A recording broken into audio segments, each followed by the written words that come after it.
سيدنا مولانا محمد وعلى آل سيدنا مولانا محمد. الحمد لله وكفى وسلام على عباده الذين اصطفى. أما بعد فأعوذ بالله من الشيطان الرجيم. بسم الله الرحمن الرحيم. الرحمن علم القرآن خلق الإنسان.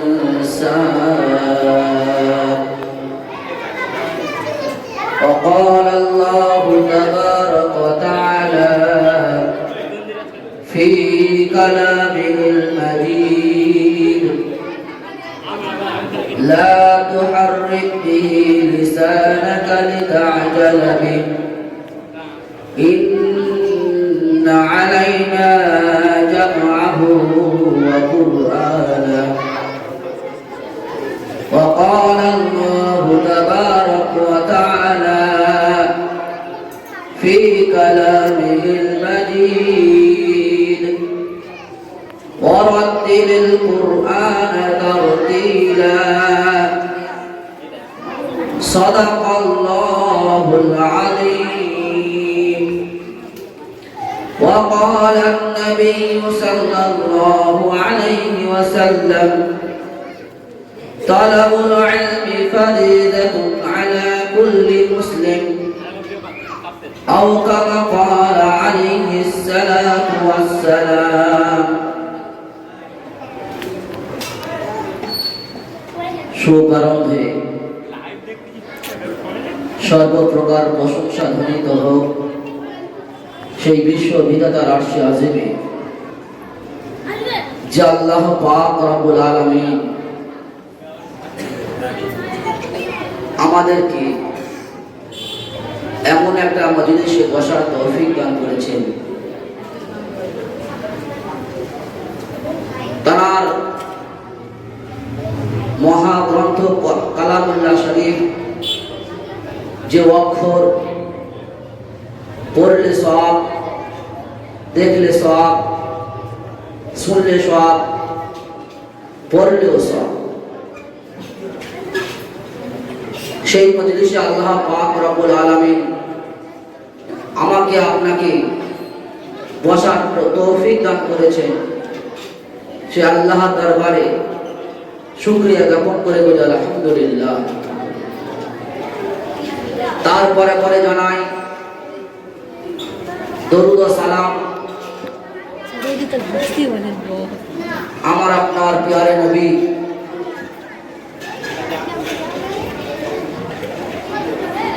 যাকে এই ধরার বুকে পাঠানো হয়েছিল রহমত স্বরূপ, দয়া করে তাকে মানুষকে আল্লাহ পাক রব্বুল আলামিন সৃষ্টি করার পরে যখন জমিনের মধ্যে চলে আসলো, সে আল্লাহ পাক রব্বুল আলামিন আল্লাহকে চেনার জন্য নবী করিম সাল্লাল্লাহু আলাইহি ওয়াসাল্লামকে আমাদের মধ্যে রহমত স্বরূপ পাঠিয়েছেন এবং মানুষকে অন্ধকার, জুলুম, অত্যাচারের হাত থেকে বাঁচানোর জন্য একটা গাইড, একটা বুক, একটা কিতাব দিলেন, যেটা হলো কালামুল্লাহ শরীফ। যে নবী তুমি এই কালামুল্লাহ থেকে তিলাওয়াত করে মানুষের সম্মুখে বিশ্লেষণ করে মানুষ যে অন্ধকারের রাস্তার মধ্যে হারিয়ে যাচ্ছে, জুলুম, ব্যভিচার, জিনার মধ্যে লিপ্ত হয়ে যাচ্ছে, এই কোরআন দিয়ে তাদেরকে তুমি আমার রাস্তা থেকে ফিরিয়ে নিয়ে আসো। হুদাল লিন্নাস, এই কোরআন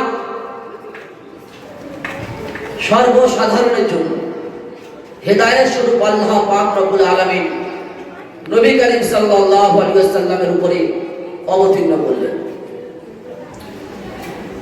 আর আল্লাহ পাক যখন এই কোরআনকে অবতীর্ণ করার জন্য জিবরাইল আলাইহিস সালাতু ওয়াস সালামকে গারে হিরার মধ্যে পাঠিয়ে দিলেন যে যাও নবীকে গিয়ে তুমি নবীর উপরে আয়াতগুলিকে তেলাওয়াত করো।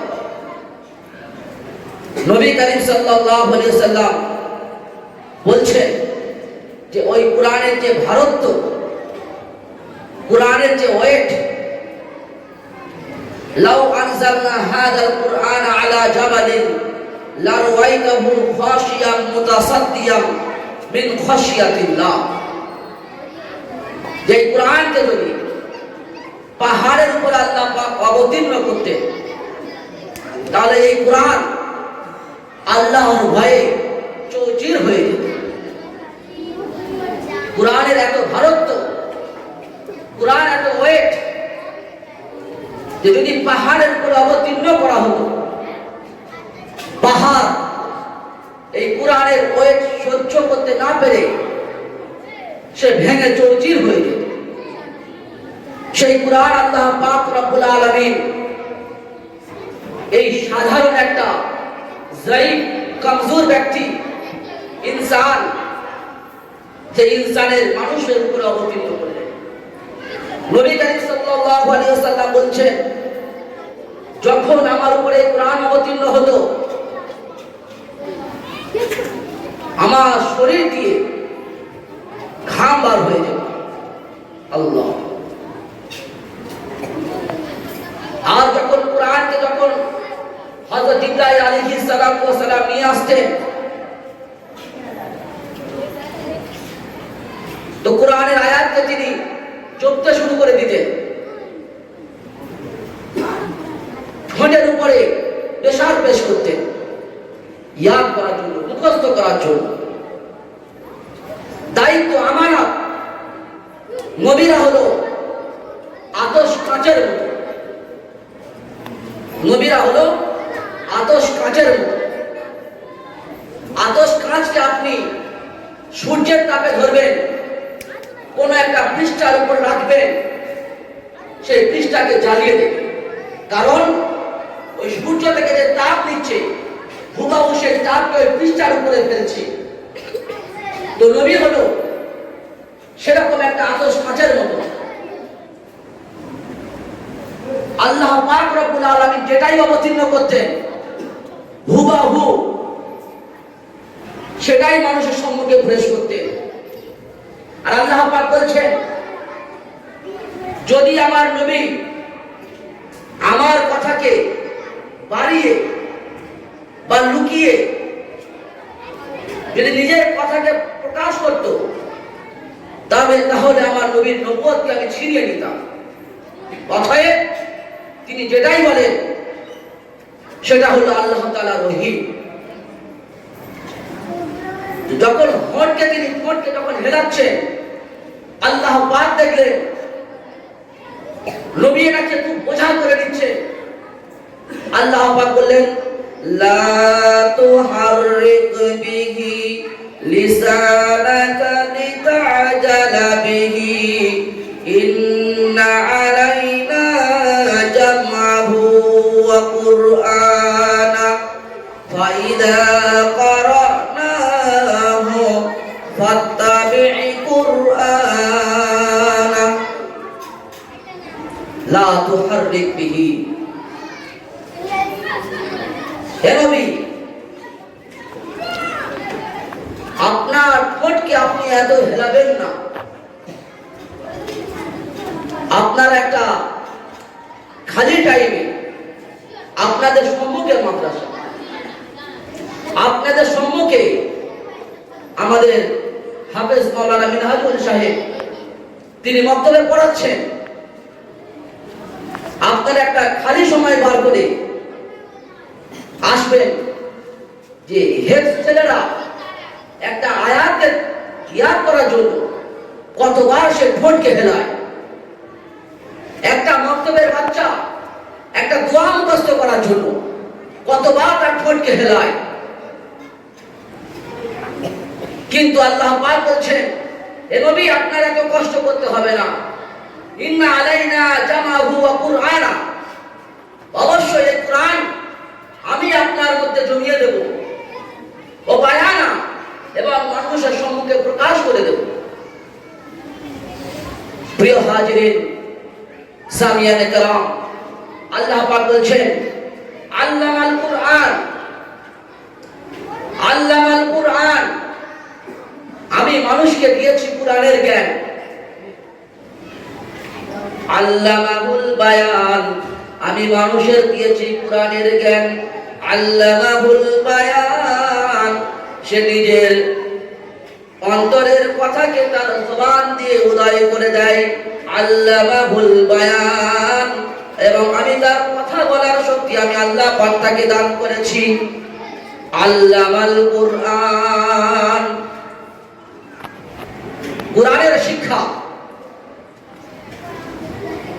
আল্লাহর নবী করিম সাল্লাল্লাহু আলাইহি ওয়াসাল্লাম বলেছেন, পৃথিবীর মধ্যে ওই ব্যক্তি উত্তম, ওই ব্যক্তি উত্তম, খায়রুকুম মান তাআল্লামাল কুরআনা ওয়া আল্লামা, যেসব বাচ্চারা এবং বাচ্চীরা, যেসব শিক্ষকরা কুরআনের জ্ঞান দেয় এবং কুরআনের জ্ঞান হাসিল করে, এরাই হলো দুনিয়ার মধ্যে উত্তম ব্যক্তি। খায়রুকুম মান তাআল্লামাল কুরআনা ওয়া আল্লামা। নবী করিম সাল্লাল্লাহু আলাইহি ওয়াসাল্লাম বলেছেন, তালাবুল ইলমি ফরিদাতুন আলা কুল্লি মুসলিম, ইলমকে অন্বেষণ করা, ইলমকে তলব করা, জ্ঞান অর্জন করা, জ্ঞান অর্জন করা অর্থাৎ দিনী জ্ঞান অর্জন করা। দুনিয়াবি কোনো জ্ঞান অর্জন করা কোনো মানুষের উপরে ফরজ নয়। দিনী শিক্ষা অর্জন করা প্রত্যেকটি মুসলিম নর নারীর জন্য ফরজ। আজ আমাদের বাচ্চারা কত সুন্দর কোরআন শরীফ তেলাওয়াত করলো, কত সুন্দর কোরআন শরীফ মাখরাজ, তার কাওয়াইদ, কানুন, যে একটা ওস্তাদের কত মেহনত করতে হয়। একটা কথা বলতেই হয়, মাঝে সাঝে মনে হয় যে আমার ভাই হাফেজ মাওলানা মিনহাজের কাছ থেকে একটু মাশওয়ারা নিতে হয় যে এত বাচ্চা কন্ট্রোল করে কি করে, এত মক্তবের বাচ্চা কন্ট্রোল একাই করে কি করে, অসম্ভব। আমরাও মসজিদে ইমামতি করি, কিন্তু এত বাচ্চা একসঙ্গে কন্ট্রোল করা অস্বাভাবিক। সেই অস্বাভাবিককে আপনাদের ইমাম কন্ট্রোল করে যাচ্ছে। আল্লাহ শুকরিয়া, আমাদেরও শুকর করা দরকার, তার হাতে হাত আমাদেরও মিলানো দরকার, তাকে সাহায্য করা, তার পিছনে আপনাদের কাতারবদ্ধভাবে দাঁড়িয়ে যাওয়া দরকার। যে আগামীতে আমাদের সন্তানরা এখান থেকে হাফিজে কুরআন বার হবে, আলিমে দ্বীন বার হবে। আল্লাহ পাকের কাছে অশেষ শুকরিয়া যে আপনারা এমন একজন হাস্তিকে পেয়েছেন, বাংলায় বলে দিই, এমন একটা ইমাম আপনারা পেয়েছেন, না তার হাফেজের মধ্যে কোনো কমতি, না তার আলেমের মধ্যে কোনো কমতি। এখান থেকে আপনারা আপনাদের বাচ্চাদেরকে তালিম দিয়ে আপনারা খারিজি মাদ্রাসায় হামেশাই ভর্তি করে দিতে পারবেন, কোনো অসুবিধা হবে না। প্রিয় হাজিরিন, যে কুরআনকে যে আল্লাহ পাক খোদ অবতীর্ণ করেছেন আর বলেছে ইন্না আলাইনা জামাহু ওয়া কুরআনা, এর মানুষের ভিতরে জমিয়ে দেওয়ার আল্লাহর দায়িত্ব। আপনি ভাবেন আমি আপনি বাংলায় অনেক জ্ঞান অর্জন করেছি, বাংলায় অনেক জ্ঞান অর্জন করেছি, কিন্তু হুবাহু বাংলার 1 থেকে 400 পৃষ্ঠা 500 পৃষ্ঠা কিতাব মুখস্থ আছে এমন কোন ব্যক্তি আমার মনে হয়নি। কিন্তু আল্লাহ পাক, আপনি একবার ভেবে দেখেন, আমরা একবার ভেবে দেখি যে একটা ছোট্ট শিশু সে ভালো করে কথা বলতে পারে না, ভালো করে সে চলতে পারে না, আল্লাহ পাক রহম ও করম করে সে শুরু করলো, আলিফ লাম থেকে শুরু করলো, আর সূরা নাস সে মুখস্থ করে দিল। এটা আল্লাহর রহম, আল্লাহর করুণা ছাড়া আর কিছুই নয়। প্রিয় হাজিরিন, আপনারা চেষ্টা করেন যে আপনাদের মহল্লার মধ্যে আরো যেসব বাচ্চারা এখনো পর্যন্ত মক্তবে আসে না, তাদের পিতামাতার কাছে আমি আবেদন করে বলবো যে আল্লাহর রাসূল সাল্লাল্লাহু আলাইহি ওয়াসাল্লাম হজ্জাতুল ওয়াদা তিনি শেষ নসিহত করেছিলেন সাহাবীদেরকে, হে আমার সাহাবীরা, তোমরা কোরআন এবং সুন্নাহকে ছাড়ো না, কোরআন এবং আমার সুন্নাহকে তোমরা ছেড়ো না। যদি ছাড়ো ফাতাহানি তোমরা ধ্বংস হয়ে যাবে। আজ আমরা কোরআনকে ছাড়তে শিখেছি, কোরআনকে ছাড়তে শিখেছি, কোরআনকে রাখতে ধরতে চাই না। কোরআনের মহব্বত যে ব্যক্তি তার অন্তরে নিয়ে আসবে, খোদা আল্লাহ পাক তার সঙ্গে মহব্বত। কোরআনের মহব্বত, হাদিসের মহব্বত, মান আহাব্বা সুন্নতি ফাকাদ আহাব্বানি ওয়া মান আহাব্বানি কানা মাই ফিল জান্নাহ। আল্লাহ রাসূল সাল্লাল্লাহু আলাইহি ওয়াসাল্লাম বলেছেন, যদি কোনো ব্যক্তি আমার কোন সুন্নতকে মহব্বত করলো, সে যেন আমাকে মহব্বত করলো, আর যে ব্যক্তি আমাকে মহব্বত করবে, আমাকে ভালোবাসবে, কাল কিয়ামতের ময়দানে আমার সঙ্গে তার হাসর হবে, আমার সে সঙ্গী হবে। প্রিয় হাজিরিন, আর এই কোরআন হলো নবী করিম সাল্লাল্লাহু আলাইহি ওয়াসাল্লামের মহব্বতের পাত্র। কোরআনের বিরুদ্ধে যদি কেউ কথা বলে, কোরআনের উপরে যদি কেউ আগুন তোলে, তাহলে নবী করিম সাল্লাল্লাহু আলাইহি ওয়াসাল্লামের চেহারা বিবর্ণ হয়ে যেত, চোখ লাল হয়ে যেত, মুখ মুবারক লাল হয়ে যেত। কোরআন, আমি নবী বেঁচে থাকবো আর আমার কোরআনের উপরে কেউ আগুন তুলবে। প্রিয় হাজিরিন, সময়কে দীর্ঘায়ু করবো না, এখনই দোয়া হবে যে কোরআনের মহব্বতে আমাদের প্রত্যেকটি বাচ্চাকে আমরা মসজিদে আমরা মক্তবে ভর্তি করি এবং নিজেরাও আমরা কোরআনের সঙ্গে সম্পর্ক জুড়ি, আলেমদের সঙ্গে সম্পর্ক জুড়ি।